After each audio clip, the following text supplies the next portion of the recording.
దురదృష్టవశాత్తు నీళ్లపై పట్టింపు లేని నీళ్ల విలువ తెలియని నాయకులు నేడు పాలకులుగా ఉండడం వల్ల ఇవాళ తెలంగాణకు ఇబ్బందులు వస్తూ ఉన్నాయి.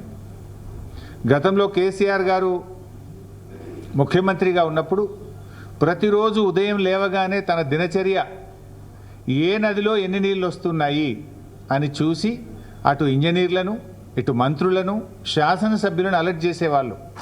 జూరాల్లో కొద్దిగా వరద వచ్చిందంటే నిరంజన్ రెడ్డి గారికి మంత్రి గారికి లేదా జిల్లా శాసనసభ్యులకు అదేవిధంగా ఇంజనీర్లకు ఫోన్ చేసి వెంటనే మోటార్ లాంచ్ చేయండి, నెట్టంపాటు చేయండి, కల్వకుర్తి చేయండి, భీమా చేయండి, కోయిల్ సాగర్ చేయండి, నీళ్లు నింపండి అని చుక్కను ఒడిసిపట్టడానికి ఆరాటపడేవారు కేసీఆర్ గారు. కానీ నేటి ప్రభుత్వం వరద వచ్చి నెల రోజులు దాటింది కానీ ఇప్పటికీ మోటార్ లాంచ్ చేయలేదు.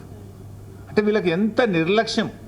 అంటే వరద నీళ్లను ఎత్తిపోసుకోకపోతుంటే కళ్ళ ముందు నీళ్లు పోతుంటే పట్టించుకోకపోతే ఇది నేరపూరిత నిర్లక్ష్యం అవుతుంది, క్రిమినల్ నెగ్లిజెన్స్. అంటే మీరు రాష్ట్ర ప్రయోజనాలు బట్టవు, రైతు ప్రయోజనాలు బట్టవు, కేవలం రాజకీయాలేనా? పొద్దున్న లేస్తే బీఆర్ఎస్ మీదనో కేసీఆర్ గారి మీదనో నీలాప నిందలు వేయడమే మీ డ్యూటీయా? ప్రభుత్వం దేనికోసం ఉన్నది? ప్రజల అవసరాలను, ఈ రాష్ట్ర అవసరాలను మీరు ఒడిసిపట్టుకునే బాధ్యత మీకు లేదా? కళ్ళ ముందు నీళ్లు కనబడుతుంటే మీలో చలనం ఎందుకు లేదు అని చెప్పి ఈరోజు మేము ప్రశ్నిస్తూ ఉన్నాం. ఇవాళ మేడిగడ్డ బ్యారేజీ మొత్తం గేట్లు తెరిచి ఉన్నా కన్నేపల్లి పంప్ హౌస్ నుంచి మోటార్లు ఆన్ చేసి నీళ్లు తీసుకునే అవకాశం ఉంది. మీరు మేడిగడ్డలో 2 పిల్లర్లు గుంగినాయని మొత్తం గేట్లు ఓపెన్ పెట్టినారు. మేడిగడ్డ బ్యారేజీ అన్ని గేట్లు ఓపెన్ ఉన్నా కూడా కన్నేపల్లి పంప్ హౌస్ నుంచి నీళ్లు తీసుకునే అవకాశం ఉంది. ఇది మేం చెప్తున్న మాట కాదు, స్వయంగా ఇంజనీర్లు కూడా చెప్తా ఉన్నారు. అయినా ఈ ప్రభుత్వం కావాలనే ఇవాళ మోటార్లు ఆన్ చేయకుండా రైతులను గోసపుచ్చుకుంటా ఉన్నారు. ఇవాళ పంప్ హౌస్ మోటార్లు ఆన్ చేస్తే గోదావరిలో వచ్చిన వరద వచ్చినట్టు నీళ్లు తెచ్చుకునే అవకాశం ఉంది. కన్నేపల్లి పంప్ హౌస్ ఆన్ చేస్తే రోజుకు 2 టీఎంసీల నీళ్లను తెచ్చుకునేటువంటి అవకాశం ఉంది. ముఖ్యంగా కేసీఆర్ గారు చాలా ముందు చూపుతోని నది లేనటువంటి చోట ఇటు మిడ్మానేర్ నుంచి అన్నపూర్ణ, రంగనాయక్ సాగర్, మల్లన్న సాగర్, కొండపోచమ్మ సాగర్, బస్వాపూర్ దాదాపు 141 టీఎంసీల సామర్థ్యం కలిగిన రిజర్వాయర్లను కేసీఆర్ గారు బీఆర్ఎస్ ప్రభుత్వం నిర్మించి రెడీగా పెట్టింది. పంప్ హౌస్లు ఉన్నాయి, సబ్స్టేషన్లు ఉన్నాయి, రిజర్వాయర్లు ఉన్నాయి. నీళ్ళు ఎత్తుకోవడానికి వచ్చి నీకు ఇబ్బంది ఏంది? ఈ రిజర్వాయర్లలో మీరు నిండా నీళ్లు నింపి పెట్టుకుంటే కొన్ని లక్షలాది ఎకరాల్లో 2 పంటలు పండే అవకాశం ఉంటుంది. అటు సాగునీటికి ఇటు త్రాగునీటికి ఢోకా లేకుండా ఉంటుంది.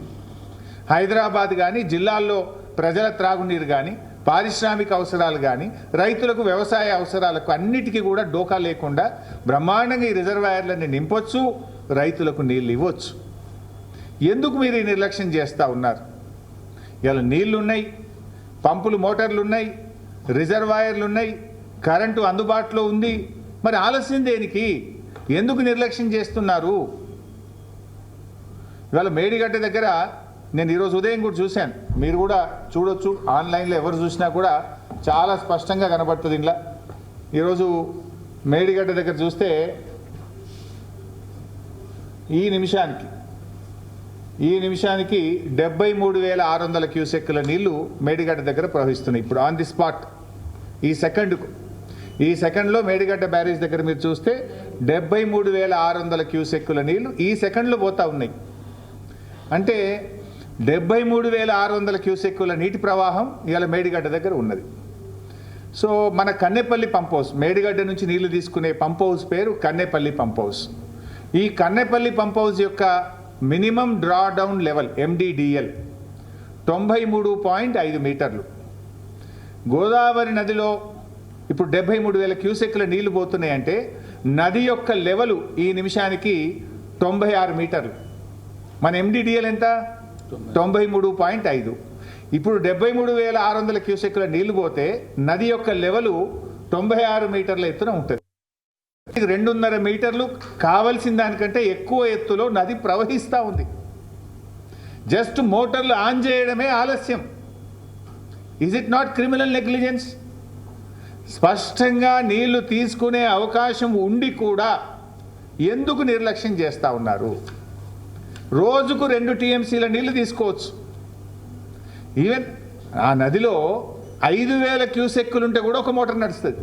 మనకు రోజుకు 2 టీఎంసీలు తీసుకోవాలంటే 11 మోటార్లు కన్నేపల్లిలో మనం స్టార్ట్ చేస్తే రోజుకు 2 టీఎంసీలు తీసుకోవచ్చు. ఆన్ అండ్ యావరేజ్ ఒక్కొక్క మోటారు 2,100 క్యూసెక్కుల నీళ్లను ఒక్క మోటార్ ఎత్తిపోస్తుంది.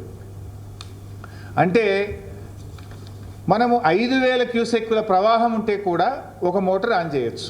అంటే మేడిగడ్డ బ్యారేజ్తో సంబంధం లేకుండా మేడిగడ్డ బ్యారేజ్ అన్ని గేట్లు ఎత్తి ఉండంగా కూడా ఇప్పుడు రోజుకు 2 టీఎంసీల నీళ్లు తీసుకునే అవకాశం ఉంది. నది యొక్క ఎత్తు ఇప్పుడు ప్రవహిస్తున్నది 96 మీటర్లు. ఈరోజు మనకు కావాల్సింది 93.5. అవసరం ఉన్న దానికంటే 2.5 మీటర్ల ఎత్తులో నది ప్రవహిస్తూ ఉంది. నీళ్లు తీసుకోవడానికి ఎందుకు ఆలస్యం? ఇప్పుడు ఒకవైపు మీరే చెప్పారు అన్నారం సుందిల్ల బ్యారేజ్ సేఫ్ అని ఉత్తమ్ కుమార్ రెడ్డి గారు అసెంబ్లీలో చెప్పిన సమాధానం ఇది. Annaram barrage Sundilla barrage perfect ఉంది, ఇబ్బంది లేదు అని అసెంబ్లీలో ఇది ఉత్తమ్ కుమార్ రెడ్డి గారు చెప్పిన సమాధానం. మరి Annaram safe, Sundilla safe, Kannepalli pump house perfect ఉన్నది, నదిలో నీళ్లున్నాయి, మోటార్ ఒత్తితే లక్షల ఎకరాల్లో పంట పండుతుంది కదా. ఎందుకు ఈ నిర్లక్ష్యం? బటన్ ఒత్తితే నీళ్ళు వచ్చే అవకాశం ఉండగా ఎందుకు ఈ నిర్లక్ష్యం చేస్తూ ఉన్నారు? కట్టుకొత్తితే నీళ్ళు వస్తాయి, అంత తయారున్నది, కట్ నీళ్లు పెట్టిపోయి ఇంత స్పష్టంగా ఉండగా ఎందుకు మీరు ఈ నిర్లక్ష్యం చేస్తూ ఉన్నారు? అంటే బీఆర్ఎస్ మీద కోపంతోనో కేసీఆర్ గారి మీద కోపం ఉంటే సరే, మా మీద కేసులు ఇప్పటికి చాలా పెట్టుండ్రు, ఏం ప్రాబ్లం లేదు. ఎన్ని కేసులైనా ఈ రాష్ట్ర ప్రజల కోసం మేము ఫేస్ చేయడానికి సిద్ధంగా ఉన్నాం. కానీ రైతులకు ఎందుకు శిక్ష వేస్తున్నారు, రాష్ట్రానికి ఎందుకు నష్టం చేస్తున్నారు అని మేము అడుగుతూ ఉన్నాం. ఈరోజు ఇవాళ ఈ పరిస్థితి ఏంది రాష్ట్రంలో? మా ప్రశాంత్ అన్న ఉన్నారు ఇక్కడ, అన్నకు రైతులు ఫోన్ చేస్తున్నారు. నిన్న మేము అడుంటే లక్ష్మీ పంప్ హౌస్ ఆన్ చేయండి, మాకు నీళ్ళకి ఇబ్బంది అవుతుంది అని ఇలా బాల్కొండ కాన్స్టిట్యున్సీ రైతులు అడుగుతూ ఉన్నారు. ఎస్ఆర్ఎస్పిలో 17-18 టీఎంసీల నీళ్లు లేవు. ఇప్పుడు అదేవిధంగా మన ఫ్లడ్ ఫ్లో కెనాల్ దాంట్లో చుక్క నీళ్లు లేవు. ఇలా ఎస్ఆర్ఎస్పి ఆయకట్టు దాదాపు మనకు 14 లక్షల ఎకరాలు ఫ్లడ్ ఫ్లోలో నింపితే ఈ లక్ష్మీ కెనాలు ఇవన్నీ కలిపితే అదో 1-2 లక్షల ఎకరాలు తీసుకోవచ్చు. అదేవిధంగా మిడ్మానేర్ కింద దాన ఆయకట్టు ఉంది, అదో 1,00,000 ఎకరాలు మనం మిడ్మానేర్ కింద రెడీగా ఉంది, అది తీసుకునేటువంటి అవకాశం ఉంది. కాళేశ్వరం ఓన్ ఆయకట్టు ఉంది, ఓ 2 లక్షల ఎకరాల దాకా రెడీగా, అది తీసుకునేటువంటి అవకాశం ఉంది. అసలు ఇన్ని అవకాశాలు అంటే ఒక జిల్లా 2 జిల్లాలు కాదు. ఇలా మీరు మోటార్లు ఆన్ చేస్తే 15 జిల్లాలకు మేలు జరుగుతుంది. ఇలా ఉత్తమ్ కుమార్ రెడ్డి నియోజకవర్గం కోదాడ దాకా కూడా ఎస్ఆర్ఎస్పి స్టేజ్ 2 నీళ్లు తీసుకుపోవచ్చు. మొదటి పంటకు సూర్యాపేట, తుంగతుర్తి, కోదాడలో కూడా నీళ్ళు ఇచ్చే అవకాశం ఉంది. ఉమ్మడి వరంగల్ జిల్లా, ఉమ్మడి కరీంనగర్, ఉమ్మడి నిజామాబాద్, ఉమ్మడి మెదక్ జిల్లాకు నీళ్ళు ఇచ్చే అవకాశం ఉంది. 14-15 జిల్లాలకు నీళ్ళు ఇచ్చే అవకాశం ఉంది.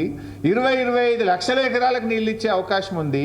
ఇంత స్పష్టమైన అవకాశం ఉంటే ఎందుకు నిర్లక్ష్యం చేస్తున్నారో ఒక్కసారి మీరు ఆలోచించాల్సినటువంటి అవసరం ఉంది.